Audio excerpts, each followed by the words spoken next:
Ladies and gentlemen, boys and girls, look who I happen to found. My big homie, Kate Powell, one of the smartest people in all the internet when it comes to finance, stocks, politics. Hopefully, she's going to make a run one day. Kate, how are you doing today?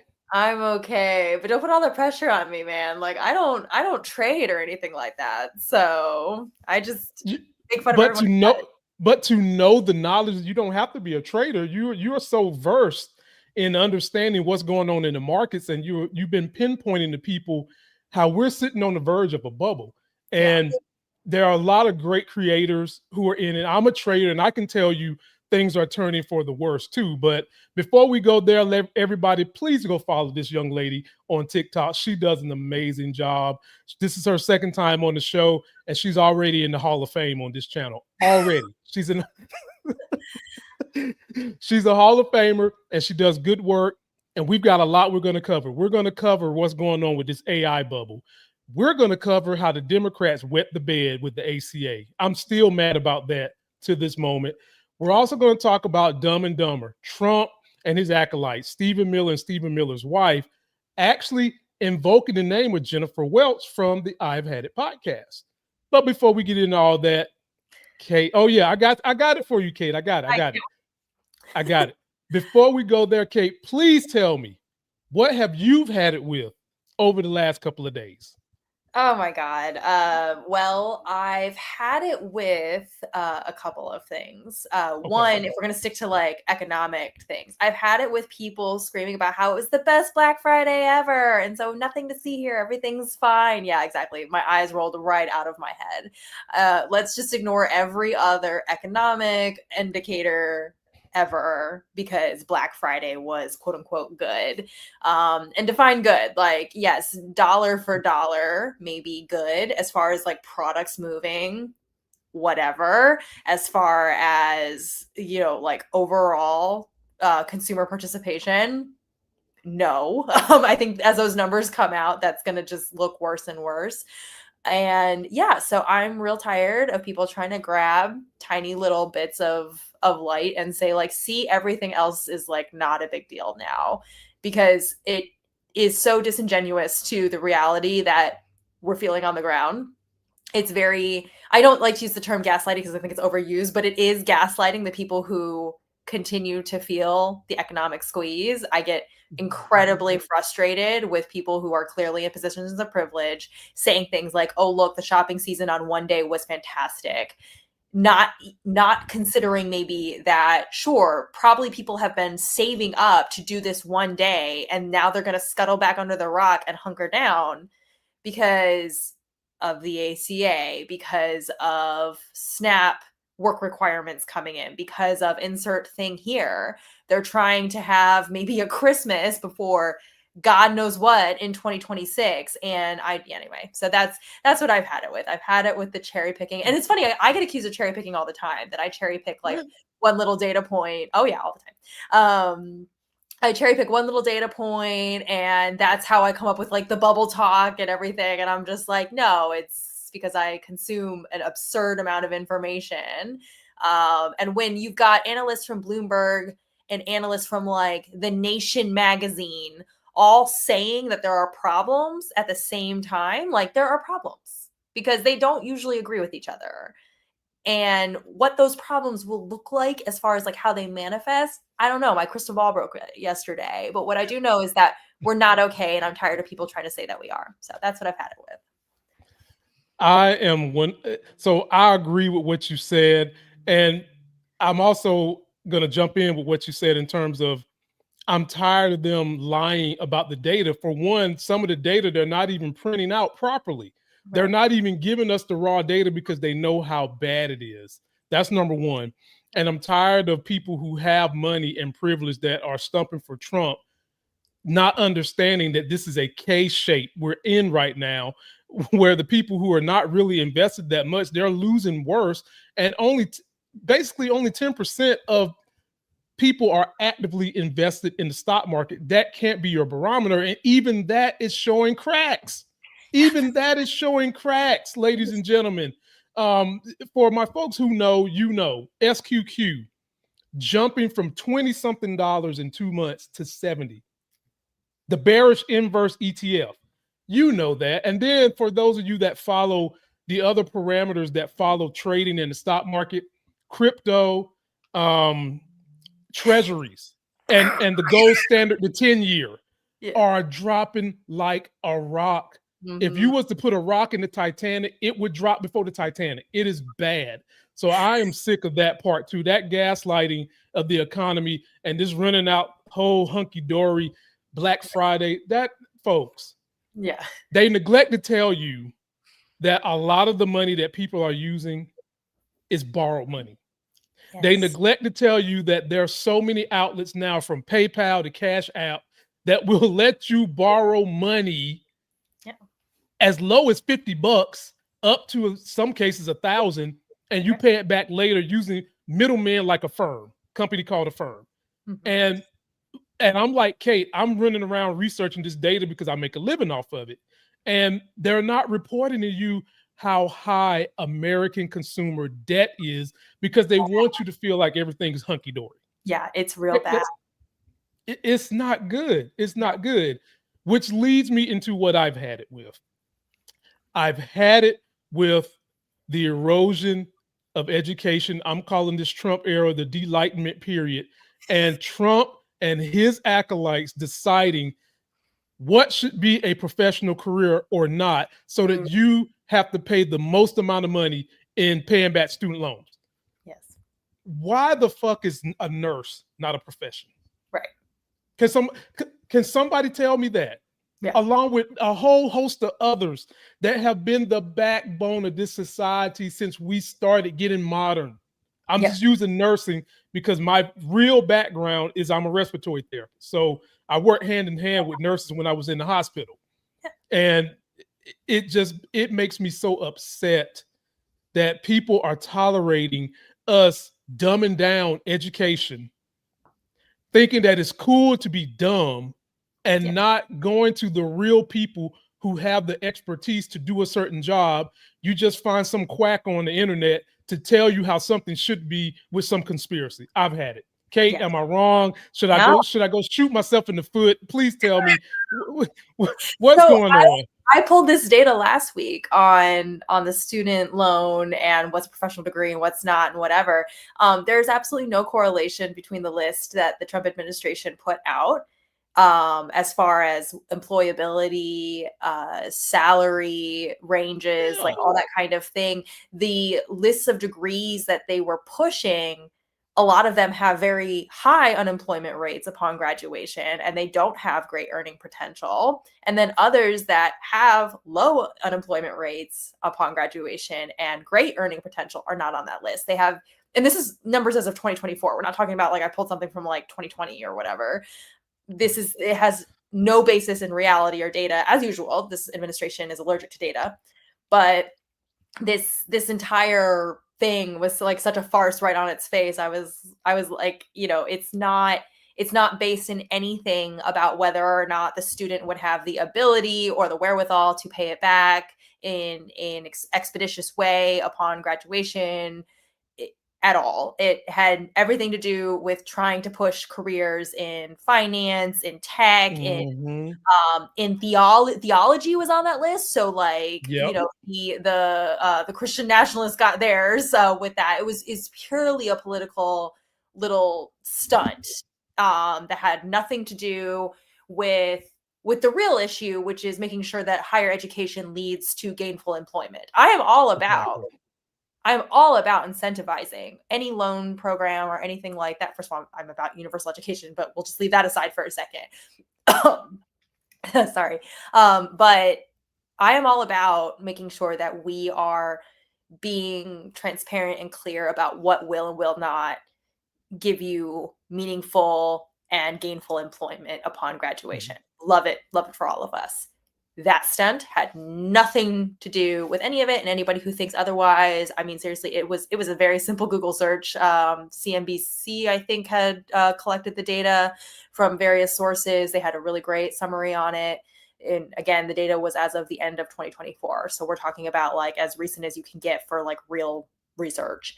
And yeah, so no, you're 100% correct. And I'm real tired of that. And it's also I almost forgot to mention there's the whole student loan kerfuffle is all about something called Bennett's hypothesis, which has been at best ambiguous, at worst disproven several times empirically. But this idea that if we limit student loans, it will somehow incentivize lower tuition rates with schools. There's literally no data showing that relationship whatsoever. That was a hypothesis that was put out in 87. We had a lot of theories running around in the 80s that have turned out to be not true. And this just looks like it's another one of those. The studies that are out are either inconclusive or outright disproving the hypothesis. And so we need to put it to bed. I've had it with Bennett's hypothesis, just like you. And I've had it with this administration doing everything they can to push the kind of loans most people need when it comes to student loans, when it comes to cars, when it comes to homes. I've had it with them trying to force people into these private loans that they don't need, that they can just basically do whatever they want in terms of interest rates. And they've deregulated a lot of the rules that was in place. Right. And then recently Trump was talking about a 50 fucking year mortgage, people. Yes. And some of you MAGA, the ones in the cheap seats listening to me, thought that was good, clapping for. Are you serious? And trying to shut down the CFPB at the same time. So it's let's increase consumer debt. Let's get rid of the Consumer Financial Protection Bureau. He did that first week. He signed. He signed an executive order like the first week of his presidency to shut down the Consumer Finance Bureau. Yeah, well, and he can't because congressionally he can't. But then, like the last week, he was trying to do like another swing to it at Congress because it's still alive. And what's funny is he literally just nominated a new person to head it. So I just was like laughing because I was like, you actually can't get rid of it, you know it, but you're just like talking as usual. You hit the nail on the head. The pushing everybody into private loans so that we can jack up interest rates and make money on consumers. Because that's all this is about, is taking the average consumer, making tons of money on them. And it's funny, you mentioned debt earlier. It's not just the consumer in debt. It's these big tech companies too. We'll talk about that in a second. But like everybody is using debt for this supposed economic growth that we're going through. It is absurd. We just need to wake up, everybody. For my MAGA folks that do listen to me out of hate, we're going to be sure we break down these things in terms that you can Google search and look up, Chat GPT, or whatever is easier for you if you decide you want to do it. And for those of you that don't know what ambiguous means, it means unclear in meaning. If that went over your head, I just want to make sure y'all know so we're all on the same page here. But when we get to the AI talk, folks, that is going to be one for the ages, because we both have some thoughts about that and what we have both seen and reading. I'm active in it day to day. It's going to be a doozy. And so let us go ahead and get into this thing. So Kate, I've got a couple of things for you. Let's see here. All right. You know, I want to save the AI for last because that's going to be a good one. Yeah, we'll save that one. Let's get into how you feel about the Democrats caving and the ACA just dangling out there waiting for your favorite House Speaker, Mike Grinder Johnson, to Okay, ladies and gentlemen, let me chill out. Let's get into it. Take a listen to this, Kate, and we'll discuss it on the back end. Only the Democratic Party could clean sweep an election and then decide less than a week later it's time to abandon all of our leverage. We should give up completely. We just had a massive win. Again, public opinion on our side. Wind is at our back. Let's capitulate for no reason and win nothing. It pisses me off that they are pretending that they got anything out of this.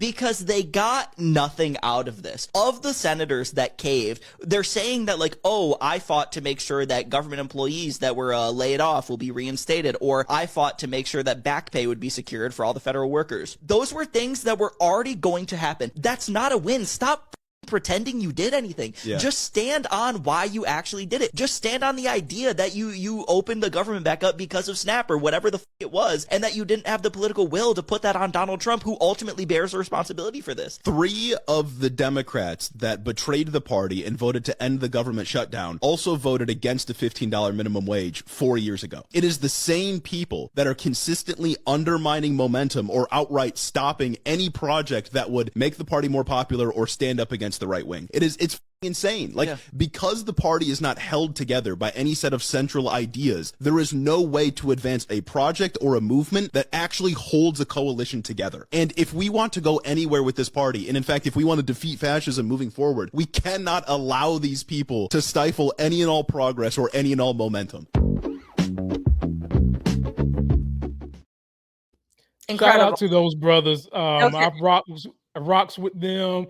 They're friends of the show. They do amazing work. Go follow them as quickly as you can. Floor is yours, my friend Kate. They hit it on the head. They hit it on the head. I am so incredibly frustrated. So let me try to break this down. First of all, we all knew that the shutdown needed to end.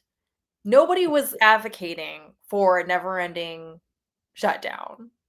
Nobody was advocating for a shutdown, period, just to have a shutdown. Like, I got so sick and tired of the mind-numbing comments on my stuff, on other posts, saying that, oh, you just want to shut the government down. Yeah, of course, that's what I want. I want flight delays. I want, bureaucratic nonsense. I want my tax refund to be held up for another year.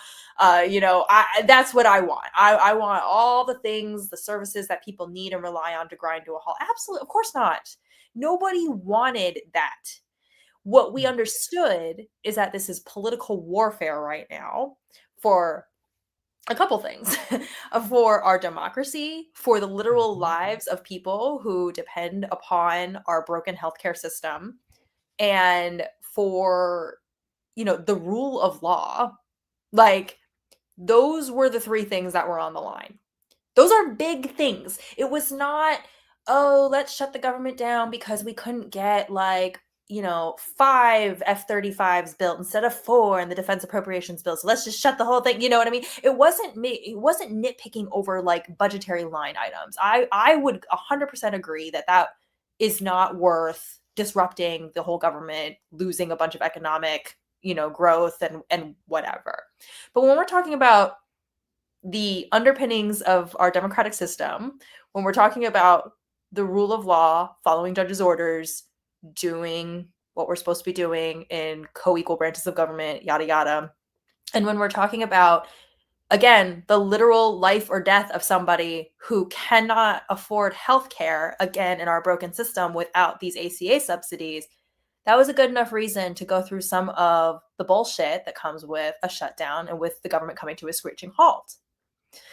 That being said, if the Democrats were not willing to get anything that would advance any of those causes, then why the fuck did we shut it down? I was talking to my psychologist actually about this, and he said, don't get into a Mexican standoff if you're going to blink first, don't do it. And what's enraging is I was actually calling Jean Shaheen, Senator of New Hampshire. I was calling her office today about this because literally from the first or second day of the shutdown, she was already in the press. So, it was already hit the press, which means she'd been doing stuff before. She was already in the press, being I'm going to be the one who brings us all together. I'm going to be the one who finds a bipartisan solution. And she was the one who led that caucus of 8 people. I'm going to try not to call them names, but 8 senators who caved. And I remember I called her office on October 3rd or something. It was day 3 of the shutdown. It was she needs to watch herself and she needs to stop publicly making this look like there's already cracks. You are 3 days in and you have gotten absolutely nothing for this. And if she's already signaling that we're going to cave, how is anyone supposed to do anything with that? How is public opinion supposed to shift? In spite of her nonsense, in spite of the other centrist nonsense like Angus King and whatever, in spite of all of that, public opinion was shifting. And I realized polling is polling, and there were all kinds of like kind of dramatic back and forth about whether it was the Democrats' fault or the Republicans. Generally, whether it was really the Republicans' fault, or at least mostly the Republicans' fault, or a slim majority thought it was the Republicans' fault, there was no poll at the point of capitulation demonstrating that anyone thought it was the Democrats' fault, by and large.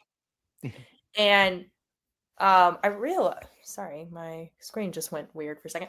I realized that there is, you know, there was no way to make this like clean. It's not, they couldn't come out looking like shining stars. What they could come out doing, though, was saying, if you guys want this fucking government open, do it yourselves. Because, as I told people 100 times, the whole scuttlebutt was the filibuster, right? We need 60 votes. We need 60 votes. No, you don't. Because the truth of the matter is that you only need 60 votes if the Senate rules say that you need 60 votes. And who makes the Senate rules? The senators. And how many votes do you need to change the rules in the Senate? 51.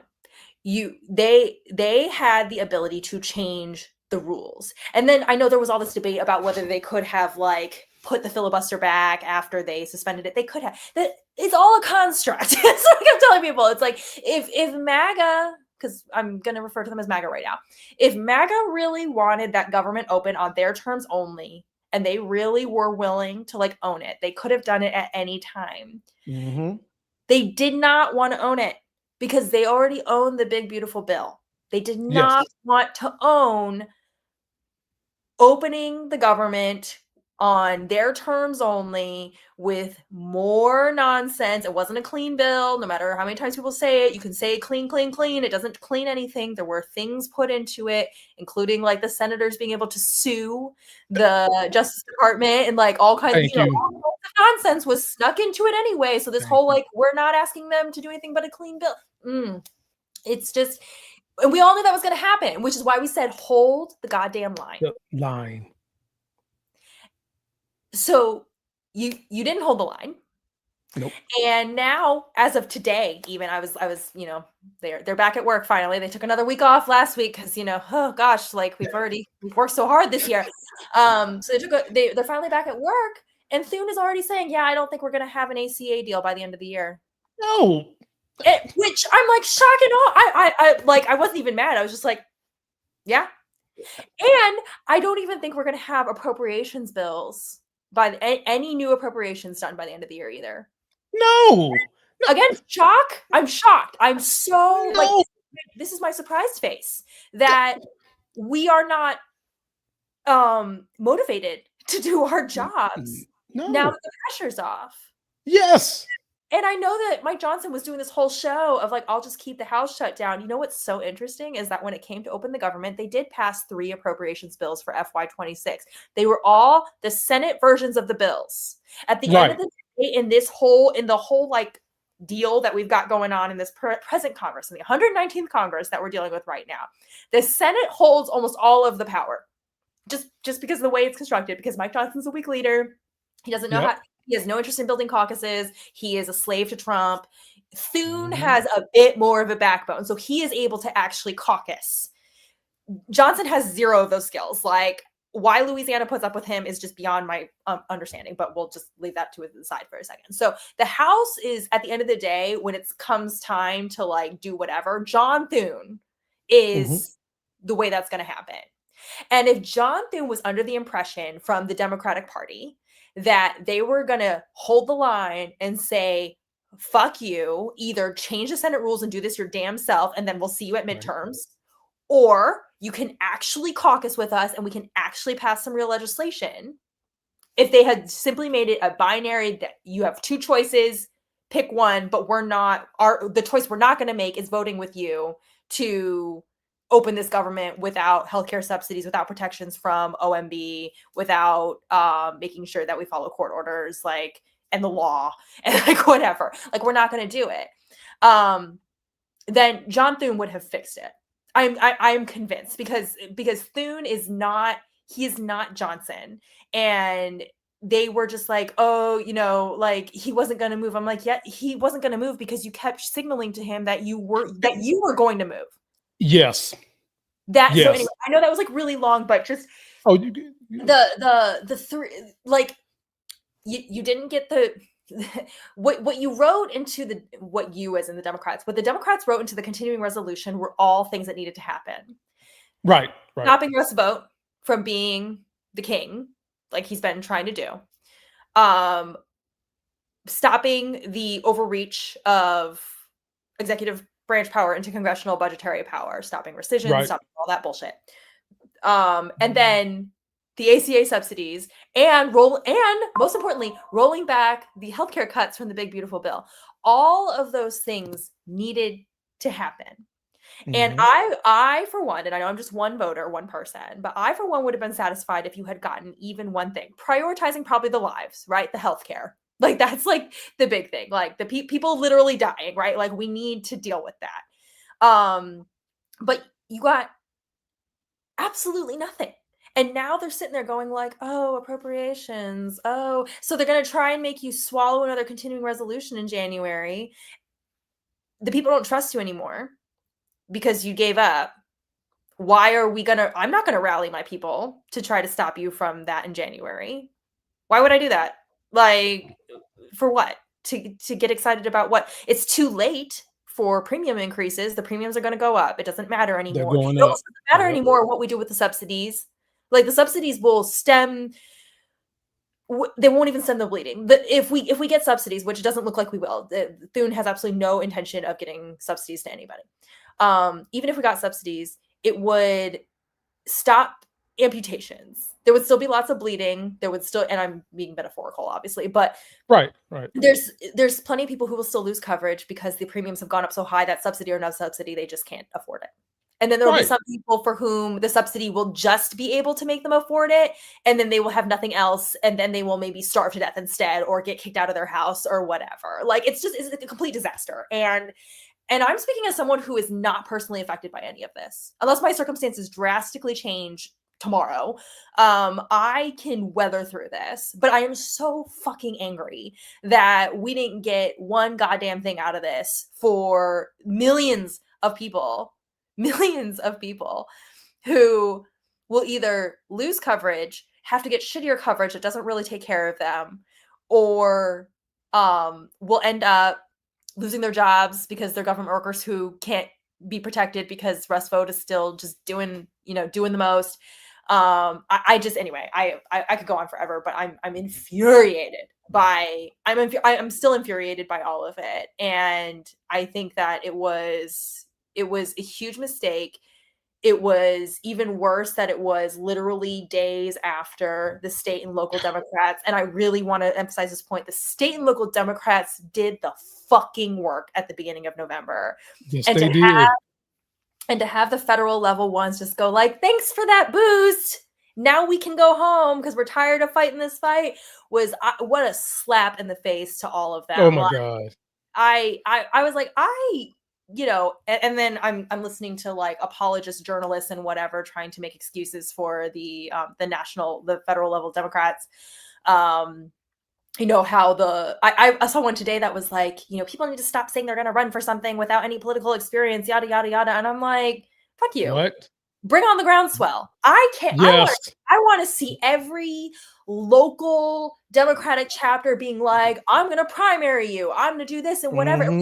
That matters or not. The point is that they should, they have every right to be completely infuriated with you and to be like, fuck the hierarchy, fuck the chain of command. That's it. I'm not waiting my turn anymore for Chuck Schumer to go away after 80 fucking years. I know I'm dropping a lot of F-bombs on your show, but I'm just you good. You good. I'm done. I'm done with all of that. I'm like, and again, I'm speaking as an independent. I'm not even, what's crazy is like, I'm not even a Democrat. Like, I don't have a horse in that race as far as like the party and the politics and like being part of that congregation and whatever. And I'm infuriated for the state and local Democrats because it's just like you took all of their work, used it for your own, used it to both. Basically, as the federal Democrats were like, well, now we have the shine, right? Not from stuff we did, but from what the state and local levels did. And so now we can use that to make a swift exit out of the shutdown because we're tired and we don't want to do it anymore. That's what it was. And no one's going to convince me otherwise because all the data points to that. All of the hard data about what it was and what the people wanted, not what the airlines wanted, not what Walmart wanted, because they're the ones who wanted this government open because they needed a holiday season. Anyway. There we go. I said it. Now I'm completely in line with Kate because you had a mayor that won on an economic populist message. That message was not just resonating with progressive like me. It was resonating with MAGA, a lot of MAGA. He spoke in a way and went on shows, got himself introduced to a lot of MAGA folks that said, you know what, the stuff he's saying makes a lot of sense. Mm-hmm. He's only going to ask these people to pay an extra 2%, but that can help me with education, healthcare, transportation, childcare, rent. It can help me with all these things. That sounds fair. And what happened with the federal Democrats is oftentimes what you see in local levels and in city levels, because I've been vice president of Young Democrats here in my community. You see the old guard stealing the energy of the young people coming in like me with all these ideas. And when they see which one of those ideas actually work, they'll take it from you. And then when you want to say, let's implement it the way I said it, they'll be like, no. Not and like then that. They'll tell, then they'll tell you, you should just be happy that you're helping the people. Like, fuck you. Yep.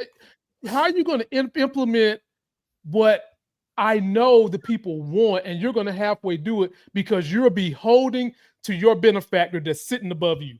Yep.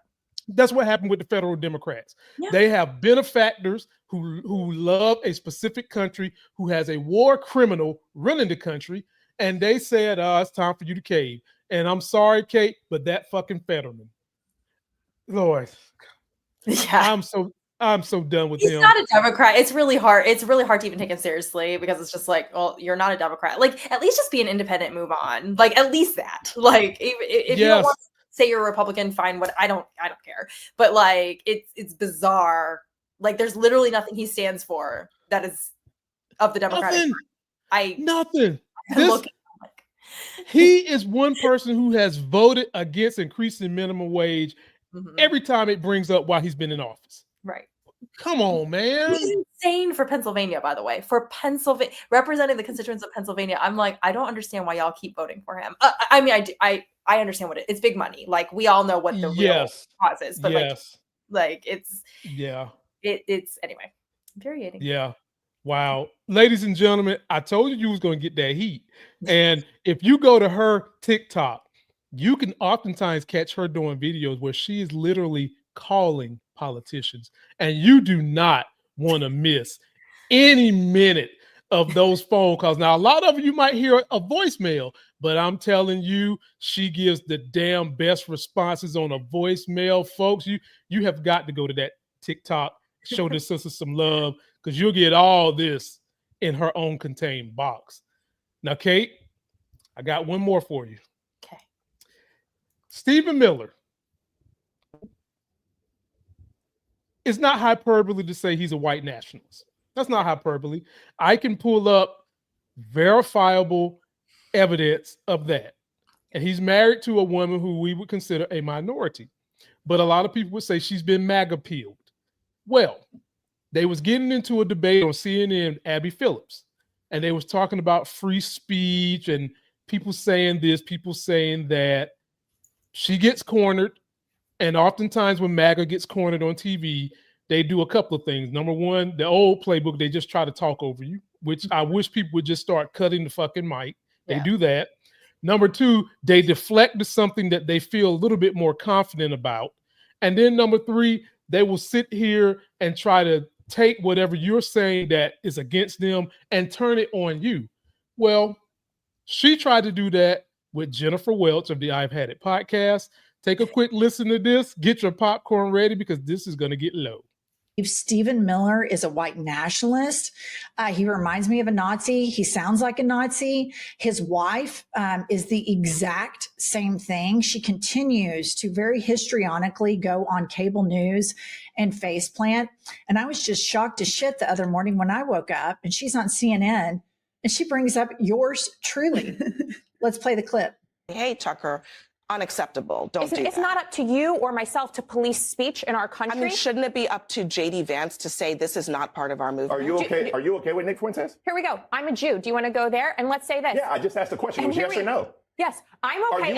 If Nick Fuentes wants to be able to speak freely in our country, he has every right to do so. Do I agree with his views? Do I think that they should become mainstream in our country? Absolutely not. But hold on. I really want to go back to this for 1 second. But this isn't about whether he can speak freely. It's about whether someone like Tucker Carlson, who is a very powerful force in the conservative movement. You host people on your show all the time who call my husband and myself a Nazi. So how is that any different from Tucker Carlson going on Nick Fuentes having Tucker Carlson on his show? It's not different. He's actually anti-Semitic. He's anti-Semite. A Hitler admirer. Nick Fuentes is actually a Hitler admirer. But he literally is not a good That is a different thing. Excuse me, you have Jennifer Welsh on your show very often, and you've never pushed back as she is. Ooh, you had Jennifer Welch on your show. Here's the thing that Katie Miller needs to understand is me calling you and your husbands white nationalists and Nazis does not exist in a vacuum. It is the consensus. Your administration that you're working for has a 30 to 35% approval rating, and you stay in your silo all the time. There are journalists after journalists, publication after publication, example after example of your husband echoing white nationalist talking points that are very reminiscent of Nazi Germany. And Kate Powell, I am sorry that the name Kate anything was wasted on another human being when you have set the gold standard for Kate anything. What do you think? So basically that conversation came up because Tucker Carlson had a little Thanksgiving thing with Piers Morgan, and he was referring to people in the LGBTQ plus community as the old pejorative F. And if you want to replace it with bag, y'all know what I'm saying. Right. And just basically saying that it should be fine to run around and say those type of things. And Kate Miller was trying to basically defend it. And before I give the floor to you, Kate Powell, the real Kate. The real one. There is a difference between free speech and hate speech. Yes. And having said that, I'm gonna give the floor to you. So I was listening. I need to look up the speaker that I was listening to the other day about who was talking about free speech and the history of free speech in our country and the original, for all my originalists with the Constitution, like the original. First Amendment and everything. You know, what's interesting is when originalists try to stand 10 toes down and then you start giving them the original like intents of the founders. Right. All of a sudden they don't want that anymore. They want originalism when it fits with their ideologies. Narrative. It stops. Or the minute that there wasn't actually consensus where they thought there was, then they're all like, no. And I'm like, but I thought originalism, right? Isn't that what you want? Anyway, they're just the most unserious, disingenuous people on the planet. But that's a different story. Thank you. So free speech was never intended to be a consequence-free, say whatever the fuck you want thing. Mm-hmm. It truly was not. It was always understood that there are absolutely consequences to things that you say, because the things that you say lead to things that you do or things that other people do. And, you know, I know there's like things like the clear and present danger test and like other things that have kind of come up in case law throughout history. But the idea that you can literally say like this weird binary thing of, well, I can either say whatever the fuck I want and that is free speech. And I can say whatever I want and there are literally zero repercussions to it. Or you are like crushing democracy by not allowing, like, that's like the weird binary that people like Katie Miller, and she's Katie and I don't go by Katie, so that's kind of how I deal with it, is like, by the way, like, she's not Katie. She doesn't deserve KAT, period. Yeah, no, she can be Katie. And actually I know lots of lovely Katies, so I don't mean that. Okay. It's just I've always been like very like I'm not Katie, I'm Kate, and so like if someone is being that way and they happen to share my name, I'm like, you're just Katie, actually. But anyway, all right, to all my lovely Katies, no shade. That is just how I personally get through stuff like that. Now, yeah, but back to free speech. The people like, you know, Stephen and Katie Miller, who like say these things with their full chest of I should be able to say, or so Tucker Carlson or whatever. It's always their side, by the way, who should be able to say whatever the minute that, you know, Chuck Schumer says, and I don't love Chuck Schumer, but like the minute Chuck Schumer or Jeffries or Mamdani or whatever say anything, all of a sudden we need to take it super seriously and there need to be consequences and maybe we should invade New York with the National Guard or whatever the hell, you know, comes out of the mouths of these people. But when their people say it, this is protected speech. I might not agree with it, but they should do whatever. That just wasn't the founders' intention. There is no historically accurate rendering of the history of the First Amendment, the history of free speech before the First Amendment, like where the idea of free speech came from. I'll do a disservice to these scholars by trying to like go into the details, like, but just suffice to say, the minute you start peeling back the layers of what was intended with the First Amendment and also what historically the idea of quote unquote free speech before the First Amendment was penned, just what thinkers and thought leaders and politicians and whatever philosophers thought along those lines bears no resemblance to this weird idea that you can literally say whatever you want and that there should be zero consequences, even zero governmental consequences. Because I know the typical like conservative talking point is like, well, it protects you from the government, right? There shouldn't be any government interference, but you know, it doesn't necessarily protect you from all the other consequences. But what's so interesting is that especially in the climate right this minute, with, you know, MAGA conservatives in particular, is that they also want freedom of consequences from literally everyone else.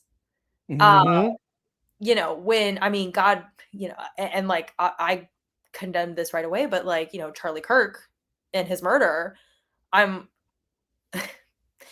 like, they were the first ones to be like, you should, like, they're, you know, this was murder and whatever. And I'm like, I agree.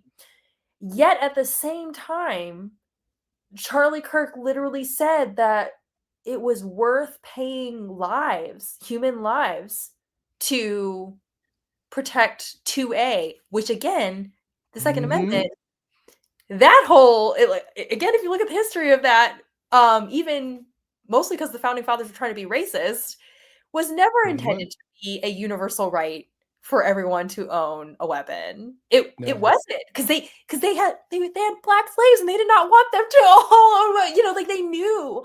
So even though their intentions were bad, it's like, we still understand that their intention was never that the average human being could just walk around with a firearm. And that was you know, and arms back then didn't just mean firearm. It meant arms. It meant weaponizing and raising an army and all that kind of stuff. Like, anyway, so I could just go on and on. I think what this really comes down to, this whole idea of like the free speech thing, it really comes down to the whole like originalism dogma, which is bullshit.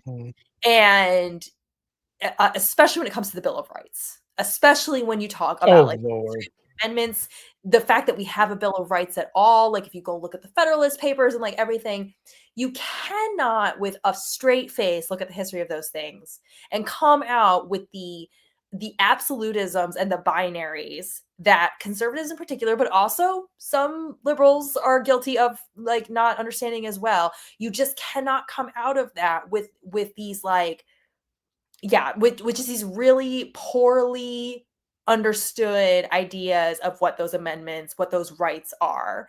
There has never been a society on the history of this earth that for real thought you could just say whatever you wanted with zero consequences, because you actually can't. Like, there's actually no way to function civically or socially with this idea that I can say whatever I want and there's zero consequences. I can say whatever I want. Like I do believe in the whole idea of like sometimes you got to let people just like make their choices. But you know, we have a lot of caveats to this, you know, freedom of speech thing for a reason, for good reasons. You can't just call, you know, people who have literally been murdered for their sexual orientation, and I'm not even talking about just historically or in the past, it still occurs. You can't just call them whatever names you want and expect to face zero civil or social consequences. And lecture, as I like to say on my channel. Oh, good. Hey, look, what was that saying when Russell Wilson was hot in football? Let Russell cook. I'm gonna let Kate cook, you know, because your cooking is better than the Thanksgiving I had. Let's get it. I do love to cook. That is a thing that I love to do. So. There you go. So, and I'm with that. I love to eat, so make it happen.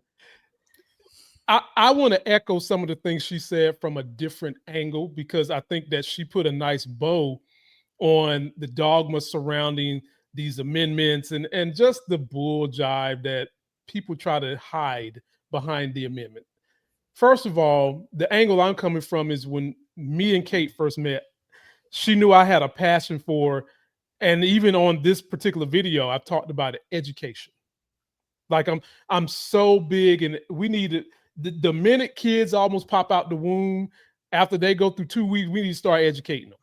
And this is a reason why MAGA and Republicans know that their people really have no idea of the Constitution, the Bill of Rights, or any of this. They know anecdotal pieces of it, and MAGA and Republicans are able to get these fools to rally around the little pieces of it without knowing the history of it, because they keep taking it out of fucking school. And it drives me insane. And when you teach Constitution, constitutional law, how the country got started, they cherry pick our history books so much so that a lot of this goes over everybody's head. You really have to be intellectually curious at some point in time in your life to go back and understand what the real history is. And when you're dealing with MAGA, and I'm not even just going to single out MAGA, I'm going to say in the time we're living in, where we've got TikToks and people want things in 2 or 3 minutes, it is very hard to get people to focus on the things that really matter, so that politicians and people that are rich can stop taking advantage of them and giving them the banana in the tailpipe. And not just a banana, a steel banana in the tailpipe. And it's ugly. That's my angle from this. We've got to beef up the education in school, the mandatory parts, so that kids and young adults understand these things, and they can't be so easily manipulated by these used car con artist salesmen called politicians. We've got to stop that. That's number one. And secondly, with this free speech thing, it always bothers me how Republicans' free speech somehow or another is better than everybody else's free speech. So, and I'll go back to your example with Charlie Kirk. You hit the nail on the head.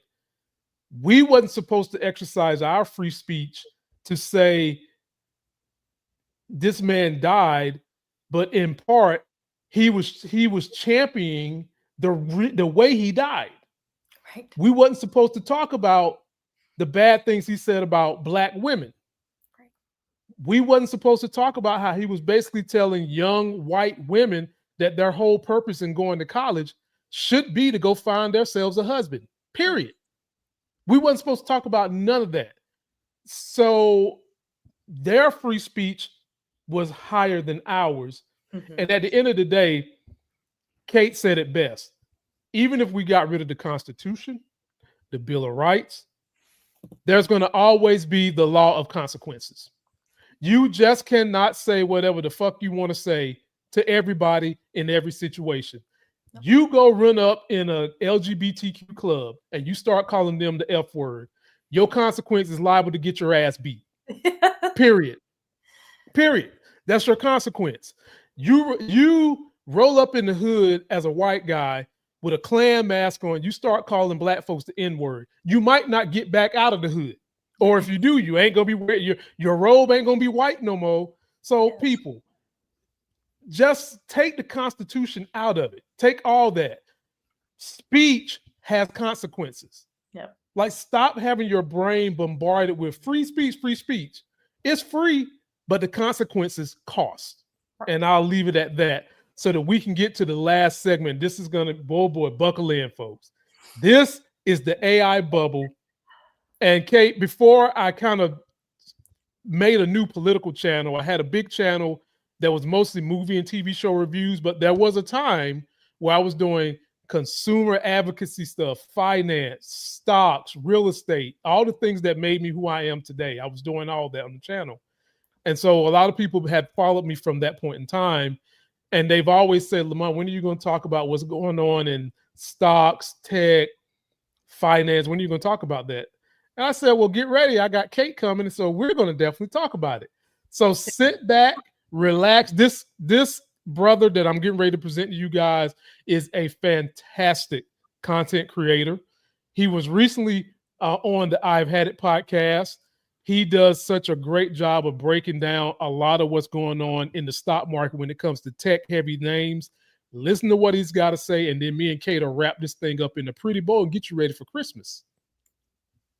These 7 cups represent the Magnificent Seven: Apple, Meta, Amazon, Google, Tesla, Microsoft, and NVIDIA. NVIDIA is an important one.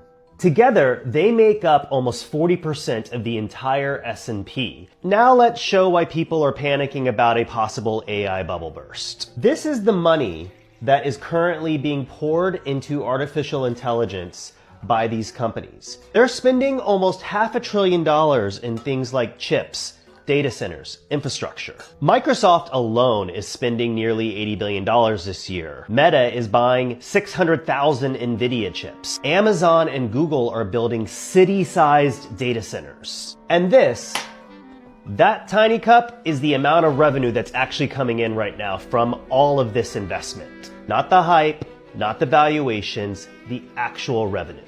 It's maybe somewhere around $30 to $50 billion, but to justify all of this investment, these companies have to pull in between $500 billion to $2 trillion. This is the amount of revenue that's coming in right now from AI when it needs to be able to fill up this. So what happens if this never fills up?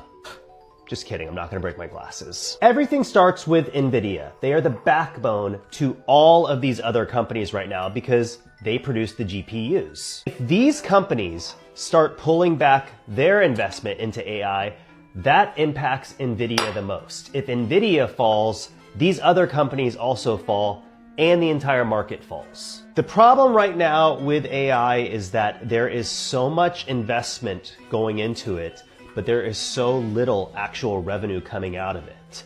All of these companies are over-indexing on the future of AI when the potential has just not been shown yet. So when we talk about the AI bubble bursting, it is literally and figuratively a burst, and it is going to impact the stock market. Yep. I love Nathan, by the way. He's my boo. But yeah, just know that. I'm gonna try to get you two together. Maybe sometime in the new year. I'm gonna try to hook y'all up together and we all do a video. But he's absolutely right, ladies and gentlemen. Some of you guys wasn't born during the Enron crisis when the internet was first getting started. Mm-hmm. I was graduating high school in '99, and I was already following stocks, bonds, and the markets and this boom, because that was kind of when the internet was really getting hot. Facebook was coming on the scene. And if you remember back in my day, we had another one. It wasn't called Facebook. It was called, what was the guy's name? And his, what was it? MySpace? MySpace, yes. Yeah.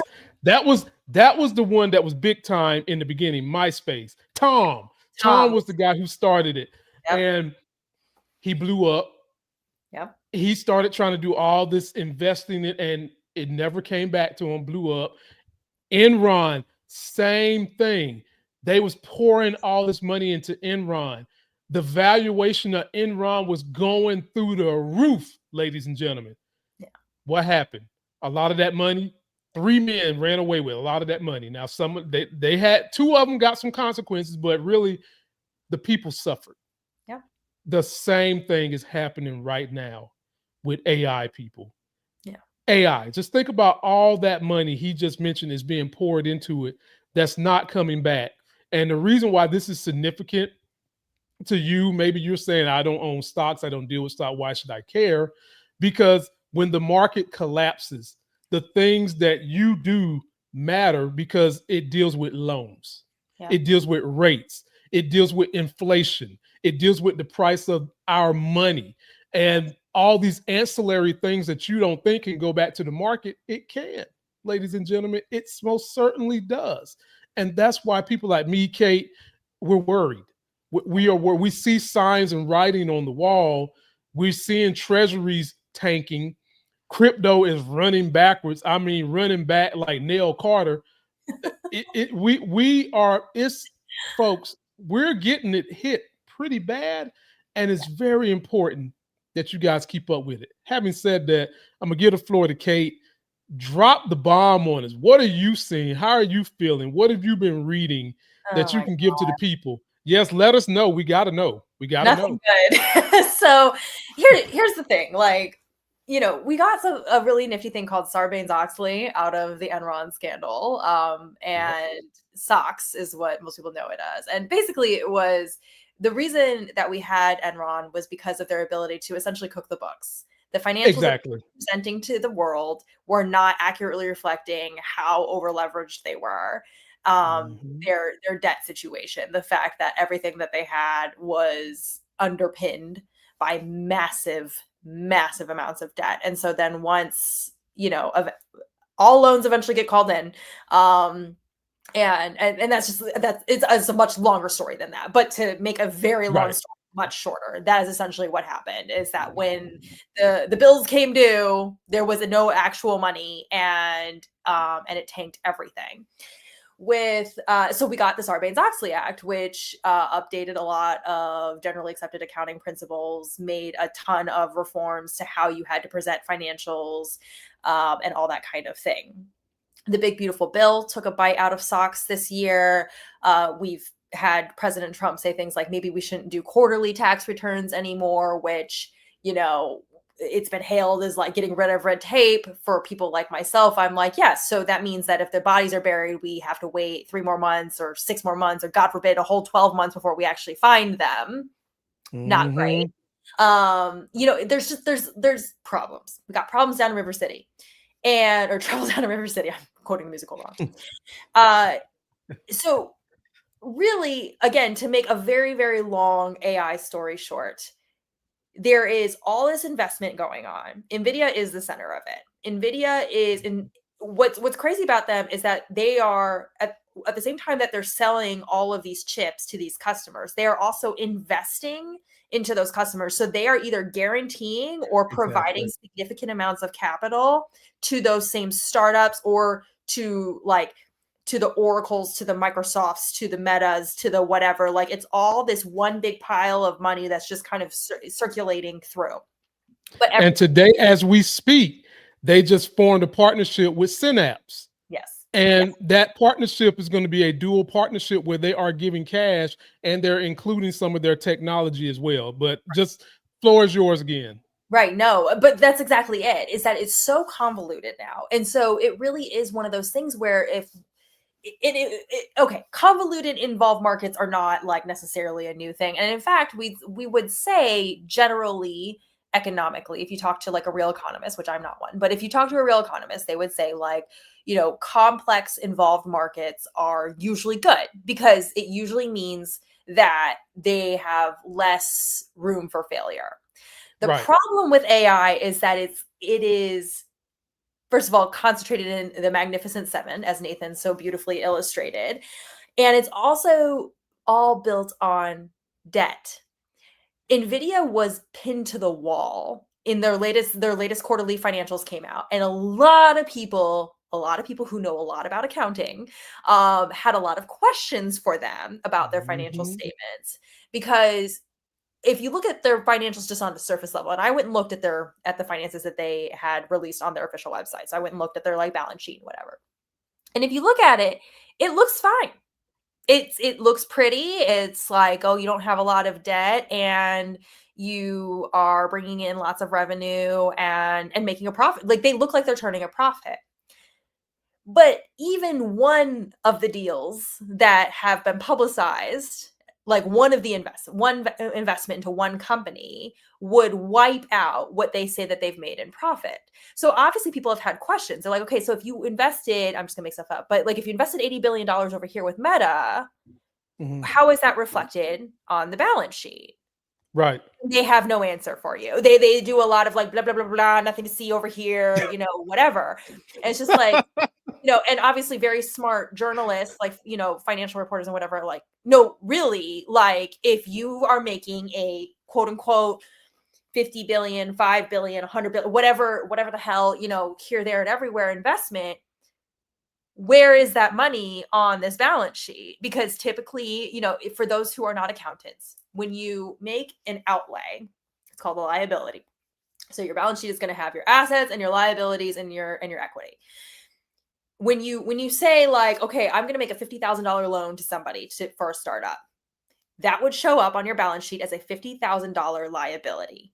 Right. Whether the cash is necessarily out the door is that's a different, you know, that's a different thing. Like that would show in different parts of the balance sheet as far as like how much cash you actually have on hand versus how much is gone. You also in financial statements, you would have a statement of cash flows that would show the actual like going out. So you might not, maybe all the cash isn't out the door, but you've still made a loan, and these AR startups have already spent that money. They have taken it as investment. Sometimes even if they don't have the cash, they're like, hey, I have this loan from NVIDIA. So can I go ahead and buy that property and build that data center and whatever. And so the money is gone, so to say, as far as like, it's been spent 3 years down the road type thing. If at any point, if any of those debts are called in and the cash is not there to satisfy, it immediately starts a ripple effect. So let's say, you know, there's so many different AI startups, I don't even know which one to pick, but like, let's just say Meta. Let's say we'll make something up. NVIDIA is making a $100 billion investment into Meta, who is then going to turn around and spend, you know, build 5 data centers with it.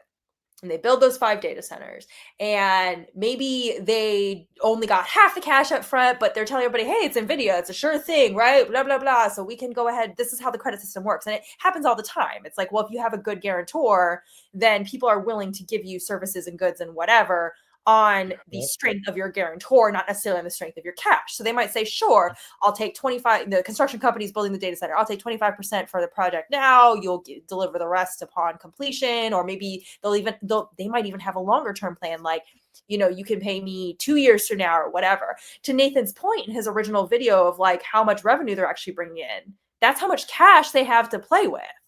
Like there's no actual cash like happening. And that's what's crazy. So the debts and the liabilities is the problem here.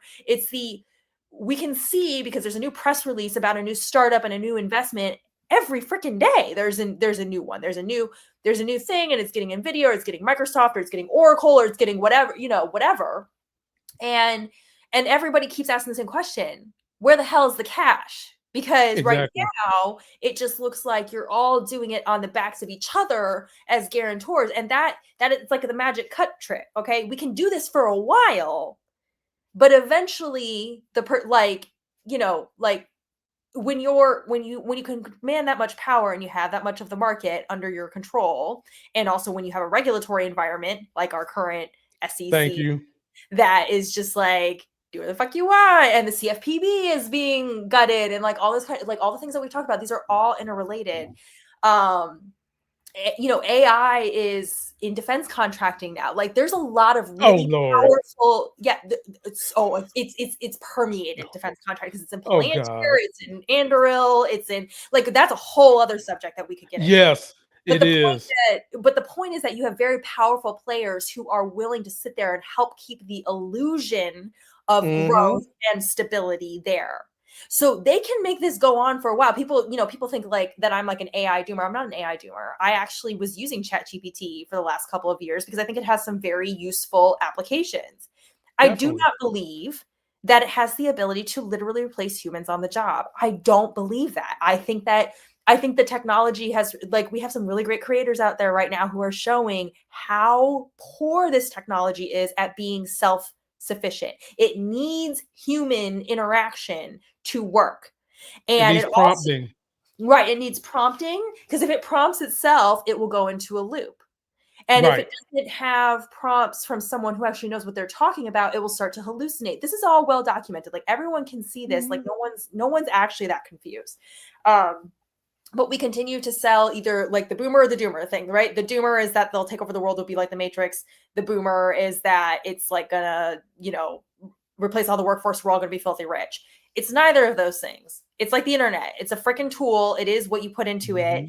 Human beings at the end of the day are still supreme in intelligence, even as stupid as some of us are acting right now. Like, I genuinely believe that. Maybe that's idealistic, but that's what I believe. And the data bears that out. So AI is never going to get to the point, like 2 trillion, when Nathan was like, it would have to make $2 trillion a year to justify the investment. $2 trillion is half of our federal budget on an annual basis. Our annual federal budget is like $4 trillion something dollars. A single industry based on a technology that is still emergent, that is not doing all the things that people claim it does. I should say the boomers claim it does. Like, it does a lot of great things, but it does not do that level of work. It can't. It's not actually capable of that. So it doesn't do all those things. We're really going to sit here with a straight face and say that is capable of pulling in half of our federal government's budget and revenue per year. Be so for real right now. That doesn't make any goddamn sense. Like if you just, like, I'm not a fan of oversimplifying arguments, but like, that's like, as you talk about the people who might hate watch this and go like, what do you have? Like, prove to me. It's like, well, you tell me how in God's name you think that half of the equivalent to half of our federal budget a year is going to be made on a technology that literally produces human beings in video, like when it AI generated videos that have like 3 arms, unprompted. Yeah. Like, people are trying, they're trying to like make commercials or make video bits with it or whatever. And the thing is, like, people are literally disappearing. Like, it's just, like, no, it's not capable of turning that kind of profit. And profit, not revenue. Profit. It's got, profit, not revenue. Right. Profit, people. Profit. Impossible. There is no steel and oil in the Carnegie Mellon Rockefeller heyday could not make that much money. Nope. Like, it is such a bizarre claim to make. It is like we're truly in the upside down. But the point of being fleeced by capitalists, and then I'll stop because I know I'm going on for a while. The point of being fleeced by capitalists is not that they really believe their own bullshit. They don't believe their own bullshit. They know full well that this is bullshit. But they can make money on it in the short term and then golden parachute out of it. And the golden parachute is made out of your retirement and my retirement and my parents' retirement. Like, because whether you think you're in the, to your point earlier, whether you think you're in the market or not, some of your assets are in the market, whether you will or not. Because you're not the one who controls ultimately where your assets go. If you have a 401k, even if you have like your basic like mutual fund savings account, whatever, like that shit's being invested. There's all this talk about bank liquidity right now because even the FDIC stuff that you have is being leveraged into this bullshit. Like, so hopefully the federal government will fulfill on its FDIC obligations if and when that becomes an issue.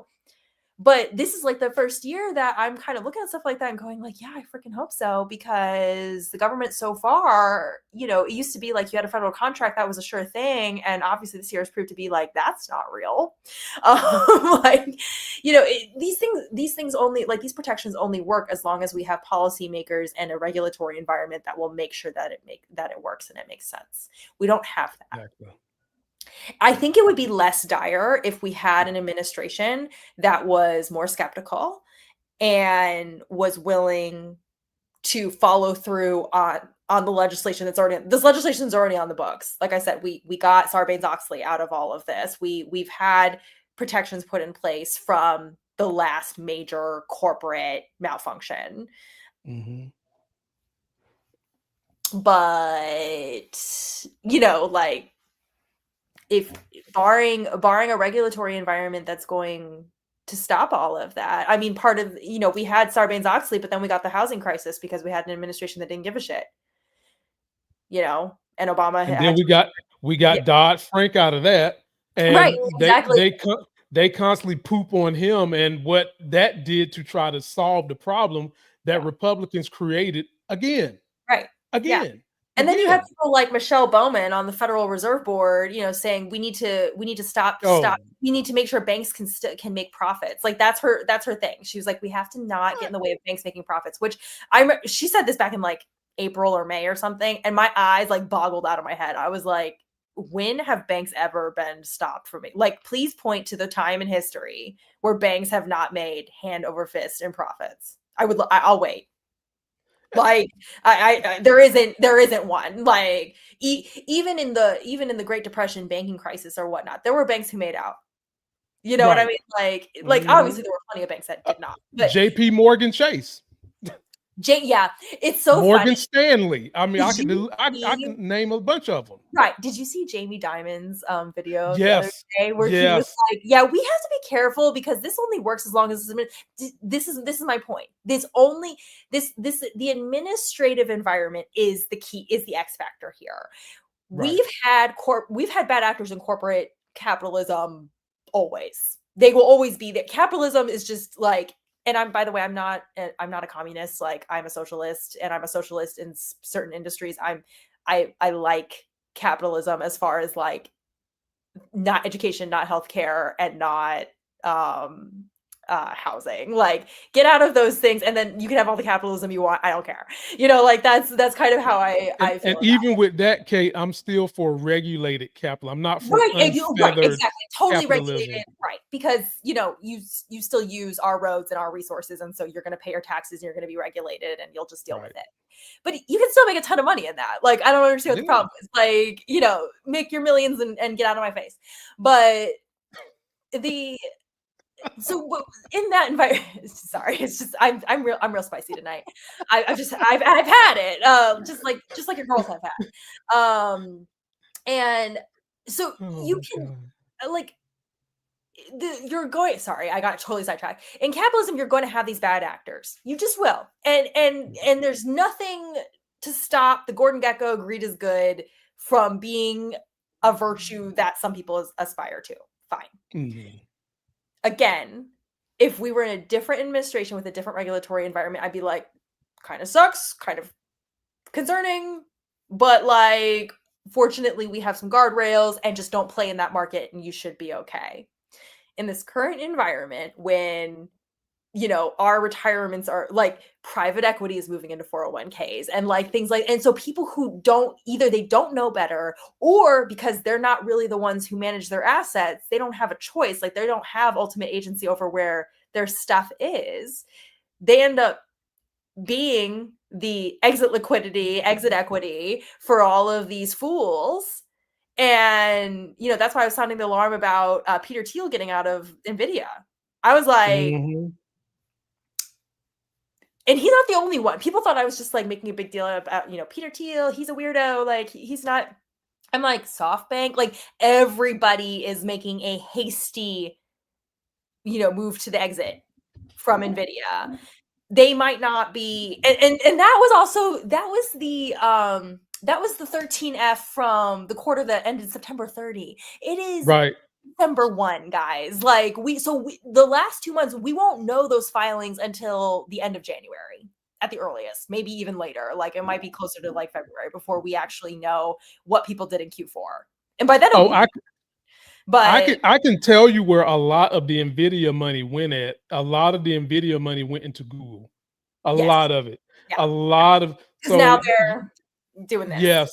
You had Warren Buffett. he got out of Apple, he got out of NVIDIA. Pretty much same time Peter Thiel did. Right. Even Jensen Huang himself. That's the crazy part. And for those of you who don't know who Jensen Huang is, he's CEO of NVIDIA. Right.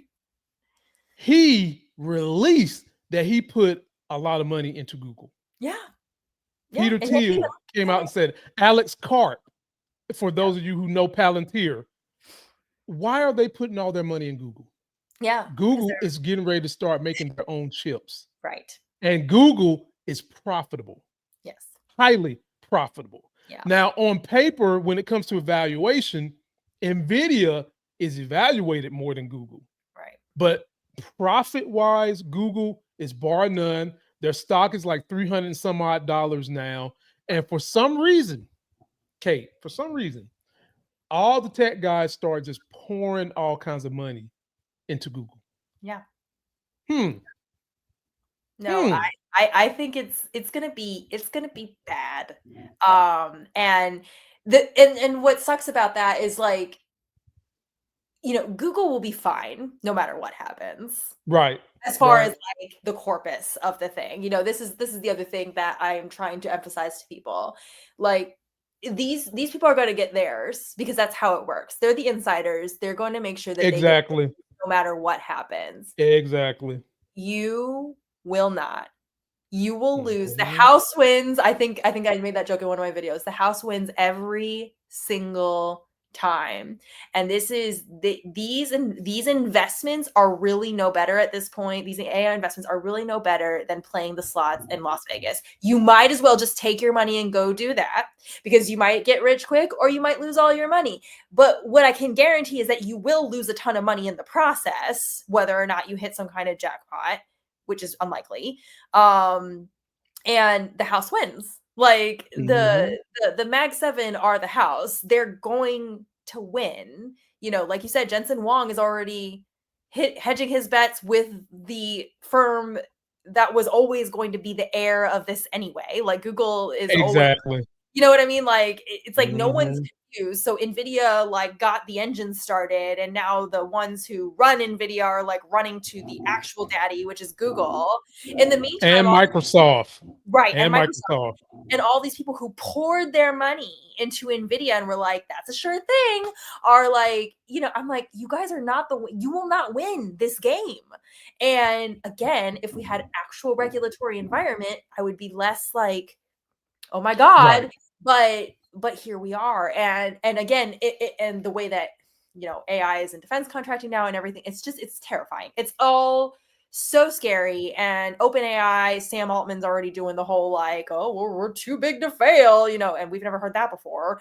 And so they're already sounding out for government bailouts. Like, I'm like, guys, this is be so for real with me right now that everybody's literally looking at this going like, everything's fine. Like, you're just being, you're being a doomer for no reason. And I'm like, I am being, I think, just realistic. And again, this is just from analyzing the data of much smarter people. Like, the information is all out there. This is all being done in the open, in public. Like, people acting like it's so, because the regulatory environment is so bad, they are so brazen right now. You have to be willfully ignorant in order to not see what's happening. Like, at least with like Enron, we didn't really have much of an internet yet to like, you know what I mean? Like, there wasn't this. And also we had a different, we had not the greatest regulatory environment, but we had like something.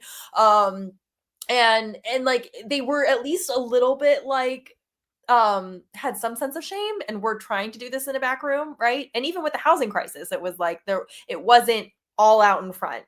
Like, this is so, they're like literally tweeting out like, we are defrauding you guys, like, with this AI BS, and people are still buying it, and it just is blowing my mind right now. I'm like, you don't have to be a genius, you don't have to be an economist, you don't have to be a financial analyst to see this, because everybody's saying it out loud, and the data's there. But here's the problem, Kate, and this is where I just have to go back to education.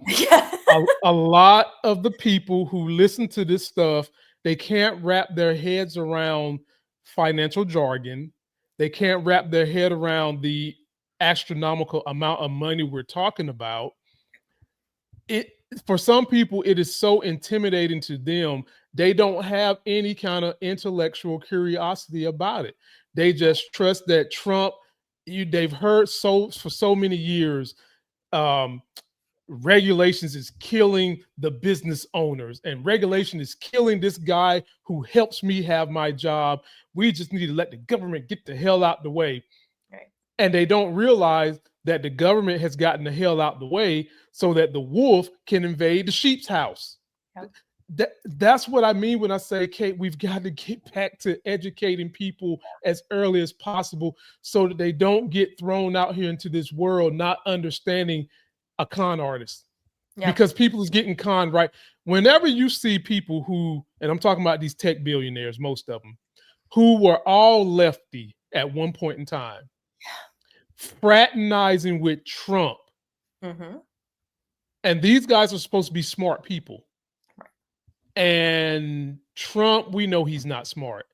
Why would they degrade their dignity by hanging with him if they are not getting something from it? Right. And they don't give a shit that, they don't give a shit that people say, Democrats anyway, why are you doing this? Because he is making them so much money by deregulating everything. And now, Kate, you kind of hit it, but you didn't go all the way in on it. The banks are in bed with these tech companies now because of their deregulatory environment. Now they are allowed, banks are allowed, if the regular person overdraws in the account, they can slap you with $60. Yeah. At one point in time, we was protected from that. Yeah. And what a lot of people don't realize, Kate, the way these billionaires operate and make their money and avoid paying taxes. If you are the CEO of one of these companies we just got finished talking about, and you've got a lot of stock in the company, you take out a 1% interest loan against whatever portion of your company you want to put up, and you live off that. You ain't paying out a single tax on it. Right. Nothing. Yep. Nothing. You're basically living off everybody else's hard work money. Yep. Not to mention those same people done got that money up front for their fucking companies when they're small businesses that have been the backbone of communities for generations that are barely making it. And you want to continue to give all these breaks to the richest companies who are playing hopscotch with your money, and somebody's going to trip and fall. It's going to happen. Yep. It's going to happen. And so people, when we go off on these tangents, we're trying to warn you. And for the cheap seats in the back listening to us, I've tried to break down everything Kate said in a way you can understand it.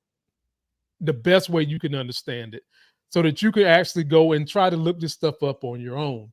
Because this is what you have allowed this administration to do. This is what you have allowed these rich guys to do who don't care about you. If they really could replace you with a robot, they would. They're trying to do that now, but they know secretly that they're nowhere near doing it. They're nowhere near doing it. And you see all these things about evaluations, this, evaluations that. That's just what it is. That's not profit, as Kate said. It's not profit. So, folks, do your research as best you can. Use ChatGPT, use Google in conjunction. Use them together, not independently, together to get the best consensus answer. And follow Kate. Definitely follow me. Kate, tell the people what you got going on your channel over the next couple of days on TikTok that they can look forward to. I would love to see you call another politician. Those are always so much fun. Oh, I put up 3 of those today. So I have turned my focus to, I am still focused on the appropriations process, or what's left of it, the joke of it that it is at this point. So I'm going to be covering that. I have also turned my attention to midterms and getting us ready. Yeah, because it's now or never, guys. Like, we've got a year to put in a Congress that doesn't suck as much. So I am calling it We the People's Revenge, and we need to, we just need to take back this Congress from ideologues. And I mean on both sides of the aisle, because the overarching issue is neoliberalism. I am going to post something on Substack about this pretty soon, but this whole the free market, the laissez-faire economics, the let it do what it do thing. It is a poison and a pox on both the houses. And that is like everything that we've been talking about tonight really centers on that. It centers on the special interests that purchase our representatives so that they cave instead of pushing for the things that we need. It centers on this industry is really hot. It's making a ton of money right now. And so we can't regulate it. It's all back to that neoliberal bullshit. It is a religion. And it is a religion that has permeated both parties. You know, the bank issue you're just talking about, and then I'll stop. I won't go on much of a tangent about this. You're good. You're good. But you know, we had after the Great Depression, after the crash that led to the Great Depression, we had legislation put in place, a lot of different legislation. The centerpiece of it was Glass-Steagall, that firewalled investment banks from regular depository banks. So like the bank that I put my paycheck in was never going to be, before Glass-Steagall was overturned. But while Glass-Steagall was in place, the banks where I am depositing my paycheck are not the same bank that is playing in Wall Street. Wall Street could suffer a nuclear bomb, and you good. And my money was good. Yeah. And now they're mixing it with private equity and shit. But Glass-Steagall was repealed by Clinton. Like, you know, Jesus. So like, you know, I remember that. Right. Mm-hmm. So when I say that both parties bear establishment politicians in both parties bear responsibility in varying degrees, yes, and for varying reasons, yes, but ultimately because of corporate overlords, billionaires, special interests, lobbyists, whatever, insert rich person thing here. That's what I mean. And when I say rich person thing, I mean like stupid rich. I don't mean like if you've made millions running your business and your finances, well, good for you. I am literally not talking about you. When I say tax the rich on my channel, because I say it all the time, I'm not talking to you. I am talking to Peter Thiel and to Alex Karp and to Sam Altman and Jensen Huang. That's who I am talking. Those are the people that I am like, you know, while NVIDIA is playing with everybody's money, they also approved $1 billion stock buyback in August. You know, thank you. Right. Like it's that you can afford it. Right. Exactly. I'm like, if you can afford that, you can pay some freaking taxes. Anyway, don't get me started. But that's the kind of stuff that I'm covering on my channel is I really focus on the economic inequality and on the neoliberal policies that got us here, because that's what keeps progress moving forward from either party. It's why we, the people, are so freaking frustrated, why we have these pendulum swings from Congress to Congress every 2 years when we have midterms or you know, national general or general election for, you know, the presidential general election or whatever. It's why there's so much desperation. It's because we the people know that we need something different, but we're not going to get anything different until this religiosity around the neoliberal free market thing is done.